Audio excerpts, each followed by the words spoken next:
Hi friends, ಎಲ್ಲರೂ ಹೇಗಿದ್ದೀರಾ? ಚೆನ್ನಾಗಿದ್ದೀರಾ ಅಂದ್ಕೊಂಡಿದ್ದೀನಿ.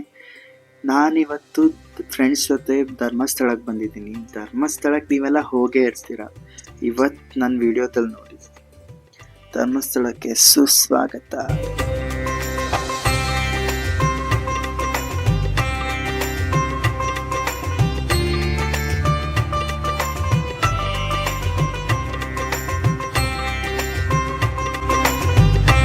ಕಾರ್ನ ಪಾರ್ಕ್ ಮಾಡಿಬಿಟ್ಟು ದೇವಸ್ಥಾನದ ಎಂಟ್ರೆನ್ಸಿಗೆ ಬಂದ್ವಿ.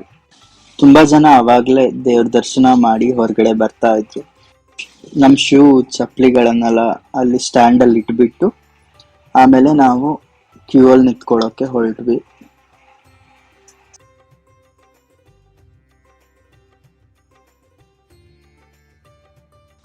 ಇದೇ ನೋಡಿ ಕ್ಯೂಗೆ ಹೋಗೋ ದಾರಿ. ನೀವು ನೋಡೇ ಇರ್ತೀರ. ಹೋಗ್ತಾ ಇದ್ದೀವಿ ನಾವು. ಕ್ಯೂ ಅಲ್ಲಿ ನಿಂತ್ಕೊಂಡ್ವಿ. 1.5 hour ನಿಂತ್ಕೊಂಡ್ವಿ. ನೀವು ಯಾವತ್ತಾದ್ರೂ ಧರ್ಮಸ್ಥಳಕ್ಕೆ ಬಂದು ಈ ತರ ಕ್ಯೂ ಅಲ್ಲಿ ನಿಂತ್ಕೊಂಡು ತುಂಬಾ ಹೊತ್ತು ಕಾದಿದ್ರೆ ಕಮೆಂಟ್ ಮಾಡಿ.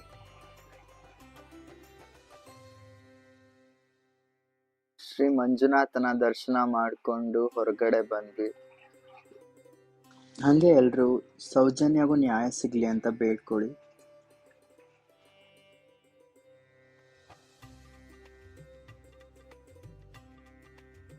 ಅಲ್ಲಿಂದ ನಾವು ಅನ್ನಪೂರ್ಣ ಊಟದ ಹಾಲಿಗೆ ಬಂದ್ವಿ. ದೇವಸ್ಥಾನದ ಅನ್ನಪ್ರಸಾದವನ್ನ ಸ್ವೀಕರಿಸಿ ಆಮೇಲೆ ಅಲ್ಲಿಂದ ಮುಂದಿನ ಪ್ರಯಾಣ ಸೌತಡ್ಕಕ್ಕೆ ಹೊರಡ್ತೀವಿ.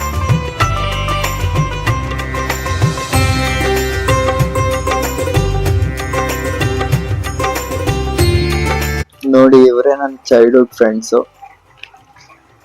ಫುಲ್ ಕಾರಲ್ಲಿ ಎಂಜಾಯ್ ಮಾಡ್ತಾ ಹೋಗ್ತಾ ಇದೀವಿ. ಧರ್ಮಸ್ಥಳದಿಂದ ಕುಕ್ಕೆ ಸುಬ್ರಹ್ಮಣ್ಯ ಹೋಗೋ ದಾರಿಯ ಮಧ್ಯದಲ್ಲಿ ಸೌತಡ್ಕ ಶ್ರೀ ಮಹಾಗಣಪತಿ ದೇವಸ್ಥಾನ ಸಿಗುತ್ತೆ. ಧರ್ಮಸ್ಥಳದಿಂದ 17 ಕಿಲೋಮೀಟರ್ ದೂರದಲ್ಲಿರುವ ಸೌತಡ್ಕ ಮಹಾಗಣಪತಿ ತುಂಬಾನೇ ಪವರ್ಫುಲ್ ದೇವಸ್ಥಾನ.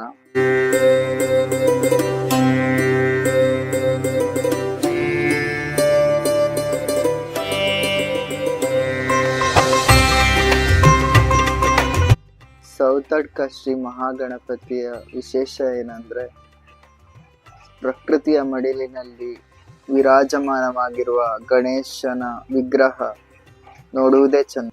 ಇಲ್ಲಿ ದೇವರಿಗೆ ಯಾವುದೇ ಗೋಪುರವಿಲ್ಲ, ಮಂಟಪವಿಲ್ಲ. ಇಲ್ಲೇನಾದ್ರೂ ದೇವಸ್ಥಾನ ಕಟ್ಟಲೇಬೇಕು ಅಂತ ಇದ್ರೆ ಆ ದೇವಸ್ಥಾನದ ಗೋಪುರ ಕಾಶಿಗೆ ಕಾಣುವ ತರ ಒಂದೇ ದಿನದಲ್ಲಿ ಕಟ್ಟಬೇಕು. ಅದು ಸಾಧ್ಯನೇ ಇಲ್ಲ. ಅದಕ್ಕಾಗಿ ಇಲ್ಲಿವರೆಗೂ ದೇವಸ್ಥಾನ ಓಪನ್ ಏರಲ್ಲೇ ಇದೆ. ಹಾಗೆ ನಾವು ದೇವಸ್ಥಾನದ ದರ್ಶನ ಮಾಡಿಕೊಂಡು ಪ್ರಸಾದವನ್ನು ತಿನ್ಕೊಂಡು ಅಲ್ಲಿಂದ ಹೊರಡಬೇಕು ಅಂತ ಸಿದ್ಧತೆ ಮಾಡ್ಕೊಂಡ್ವಿ. ದರ್ಶನ ಎಲ್ಲ ಚೆನ್ನಾಗಾಯ್ತು.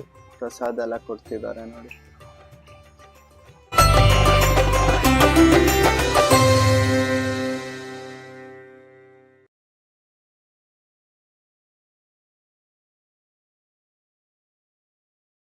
ಅಲ್ಲಿಂದ ಮುಂದೆ ನಾವು ಹೊರಟಿದ್ದು ಕುಕ್ಕೆ ಸುಬ್ರಹ್ಮಣ್ಯಕ್ಕೆ. ಕುಕ್ಕೆ ಸುಬ್ರಹ್ಮಣ್ಯಕ್ಕೆ ತುಂಬಾ ಜನ ನಾಗದೋಷ ನಿವಾರಣೆಗೆ ಮತ್ತೆ ಹರಕೆಗಳನ್ನ ತೀರಿಸೋಕೆ ಬರ್ತಾರೆ. ನಾವು ಈಗ ದೇವಸ್ಥಾನದ ಒಳಗೆ ಹೋಗಿ ದರ್ಶನ ಮಾಡ್ತೀವಿ. ನಾವು ದೇವಸ್ಥಾನದ ಒಳಗೆ ಹೋದಾಗ ಅಲ್ಲಿ ಭಜನೆ ನಡೀತಾ ಇತ್ತು. ನೋಡ್ಬೋದು ನೀವು ಇವಾಗ.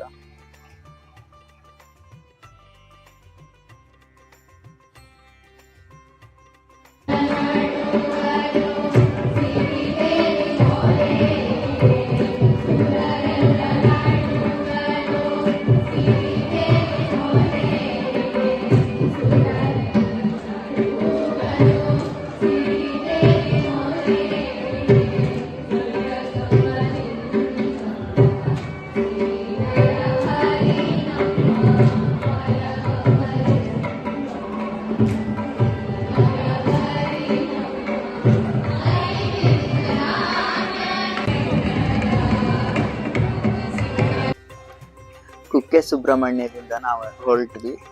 ಹೇಗಿತ್ತು ನಮ್ಮ ಬ್ಲಾಗ್? ಚೆನ್ನಾಗಿದ್ದರೆ ಲೈಕ್ ಮಾಡಿ, ಶೇರ್ ಮಾಡಿ, ಕಮೆಂಟ್ ಮಾಡಿ, ಮತ್ತು ಚಾನಲ್ನ ಸಬ್ಸ್ಕ್ರೈಬ್ ಮಾಡಿ. ನನ್ನ ನೆಕ್ಸ್ಟ್ ವ್ಲಾಗು ತುಂಬ ಇಂಟ್ರೆಸ್ಟಿಂಗ್ ಮತ್ತು ಫನ್ನಿಂದ ಇರುತ್ತೆ. ಸಬ್ಸ್ಕ್ರೈಬ್ ಮಾಡಿ. Thank you.